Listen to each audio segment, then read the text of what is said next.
முட்டையை வந்து வேக வச்சு எடுத்துக்கிட்டேன். தோலெல்லாம் உரிச்சாச்சு. 2 கட் பண்ணி எடுத்துக்கலாம்.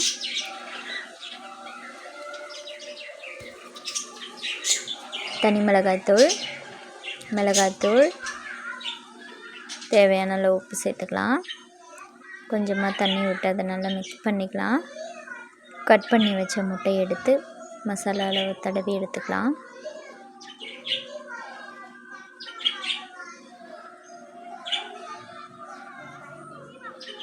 ஆயில் ஊற்றிக்கலாம்.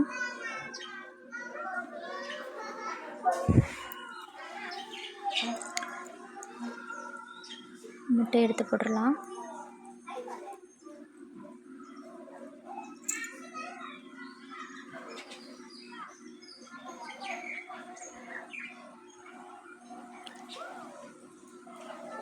திருப்பி போட்டுக்கலாம்.